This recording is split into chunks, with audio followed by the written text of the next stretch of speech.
निशाने पर।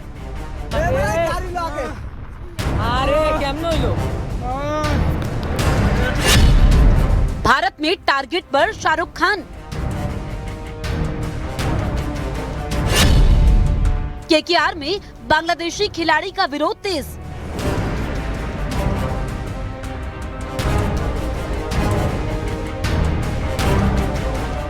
बांग्लादेश में हिंदुओं पर हो रहे अत्याचारों के बीच आईपीएल 2026 के लिए कोलकाता नाइट राइडर्स के बांग्लादेशी क्रिकेटर मुस्ताफिजुर रहमान को खरीदे जाने को लेकर उठा विवाद बढ़ता ही जा रहा है।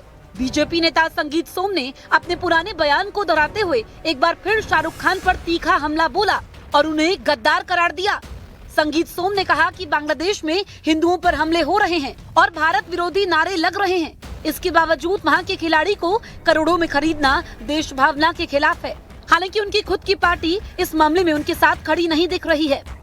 बहुत सी चीजें हो रही है जो यहाँ तक पता भी नहीं चल रही है। वहाँ भारत विरोधी नारे लगाए जा रहे हैं, भारत के प्रधानमंत्री को गाली दी जा रही है। उसके बावजूद शाहरुख खान जैसे गद्दार लोग, मैं इन्हें गद्दार इसलिए कह रहा हूँ कि इनके पास जो भी है आज भारत का दिया हुआ है, भारत की जनता का दिया हुआ है, लेकिन ये पैसा लगाते हैं कहाँ? जो देश भारत के खिलाफ काम कर रहा है उसके खिलाड़ी पे पैसा लगाएंगे, रहमान जैसे खिलाड़ी पे ही लगाएंगे। मैं शाहरुख खान जैसे लोगों को कहना चाहता हूं कि वो कामयाब नहीं हो पाएंगे इसमें, किसी भी कीमत पे वो यहाँ रहमान को खिला नहीं पाएंगे, ये एयरपोर्ट पार नहीं करा पाएंगे, एयरपोर्ट से बाहर कदम नहीं रख पाएगा रहमान। राष्ट्रद्रोही तक आपने उनको कहा है। मैं तो कह रहा हूँ देशद्रोही हैं ये लोग, शाहरुख खान जैसे लोग देशद्रोही हैं और ये खाते भारत का है और गुण गाते हैं पाकिस्तान और बांग्लादेश के। किसी की राष्ट्रवाद के ऊपर, किसी की राष्ट्रीयता के ऊपर किसी को अधिकार नहीं प्रश्न उठाने का। शाहरुख खान के राष्ट्रवाद पर कोई प्रश्न नहीं है।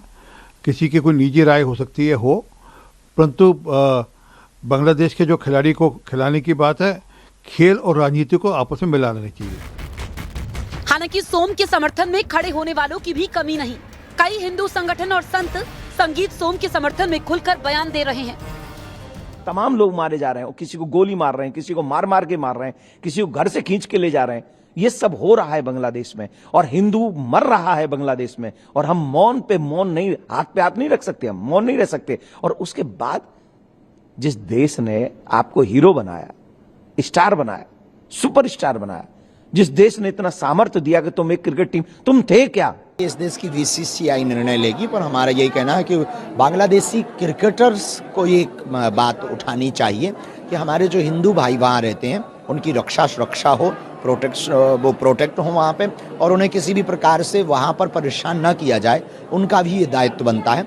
खेल में नियम नहीं होते, खेल के अपने नियम होते हैं और खेल पर कोई ऐसा लागू नहीं होता है। पर हम खेल के साथ ये कहेंगे कि राष्ट्र के लिए और समाज के लिए वो कुछ बोलें तो दुर्भाग्यपूर्ण है। वो तो करेंगे ही, कोई हीरो नहीं है। शाहरुख खान का चरित्र क्या है? चरित्र ही नहीं उसका। निरंतर उसके रुख देशद्रोही रहे हैं। उधर संगीत सोम के बयान के खिलाफ भी मजबूत मोर्चा बनता दिख रहा है। तृणमूल कांग्रेस और कांग्रेस ने भी शाहरुख खान का समर्थन किया है। कांग्रेस नेता प्रियांक खरगे ने ट्वीट कर इस विवाद को नफरत फैलाने की राजनीति करार दिया। टीएमसी प्रवक्ता कुणाल घोष ने कहा कि किसी फिल्म अभिनेता को टारगेट करना बेईमानी है और आईपीएल में विदेशी खिलाड़ियों को लेकर फैसला लेना बीसीसीआई का अधिकार क्षेत्र है। हम डायरेक्टली कोई कमेंट नहीं करना चाहता हूं, लेकिन जो हिंसा हो रहा है उसमें दीपू दास जैसा हिंदू, उसका मौत हो गया है, आयशा और उसका बहन, तो बच्ची, मुस्लिम बच्ची, उनको भी जिंदा जलाया गया है। तो हम पूरा इसका कंडेम कर रहा है, निंदा कर रहा है, लेकिन अगर कोई एक्शन लेना है वो तो सेंट्रल गवर्नमेंट को जुरिस्डिक्शन में है। तो पूरा शाहरुख खान को टारगेट करके ये लोग क्या करेगा? तो हमारे विदेश मंत्री वहाँ गए थे कंडोलेंस के लिए। खालिदा जिया जी का जो निधन हुआ उसको उसमें कंडोलेंस अपना भारत की तरफ से और प्रधानमंत्री के नुमाइंदे की हैसियत से वहाँ गए थे वो। तो उसको राजनीतिक कलर देना नहीं चाहिए। शाहरुख के समर्थन में आए मुस्लिम धर्मगुरु। उधर शाहरुख खान पर चौतरफा हमलों के बीच मुस्लिम धर्मगुरुओं की तरफ से भी शाहरुख खान के समर्थन में बयान आए हैं। मुस्लिम संगठनों ने संविधान का हवाला देते हुए कहा कि शाहरुख खान को गद्दार कहना शर्मनाक है और नफरत फैलाने वाला है। शाहरुख खान अगर वहां पर क्रिकेटर से अगर कोई मुआहिदा करते हैं तो ये गद्दारी नहीं है।